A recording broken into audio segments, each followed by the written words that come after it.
So you also are an antiques expert, and does your work or your research into the physical materials of antiques inform your or inspire your writing?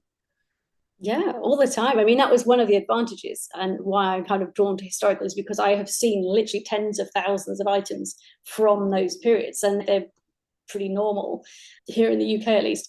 And so I have literally worn the dresses. I have, you know, smelled the vinaigrettes. I've seen the paintings and the furnishings and the furniture.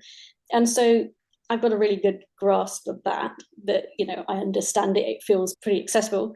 And yeah, there's always stories behind stuff. Like we call it the provenance, the history behind something, But I mean, when I'm doing evaluation day and people are coming in and telling me about their stories, there's always such cool things that come up and you think, oh, that's really, I get drawn down these weird historical rabbit holes and you end up with this thing that's so ridiculous, even though it's true, that you think, God, that should be in a book, or that's so ridiculous. If I put that in a book, no one would believe it.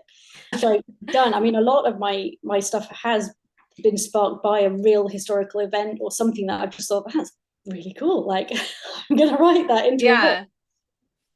Oh, that's so cool. And Yeah. the objects that you come across, do you ever work specific objects into your work?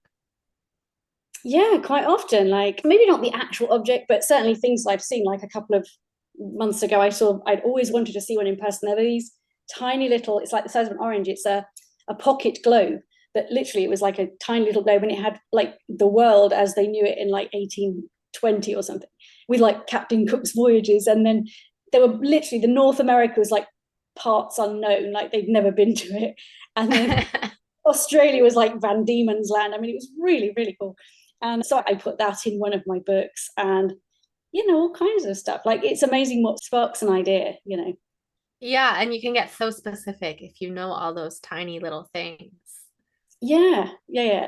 That's what's really Yeah. interesting. So I'm just looking at a book now. I've been researching people on the Grand Tour, and I'm reading people's diaries, who people were actually there, and the little instances of stuff that you never would have thought of, but actually are so personal and immediate that you're like, that's got to go in a book. Really cool. Like Yeah. apparently, because there was no health and safety, the travelers would just go up to like literally Mount Etna, a lava field, and you could get so close, you just wandered up till it got too hot. But they used to put to prove they'd been in sort of early, like I was here, they'd get a coin and stick it in the hot lava, wait till it cooled, and just take a chunk home with the coin stuck in it to like prove here was me close enough to stick a coin in the lava.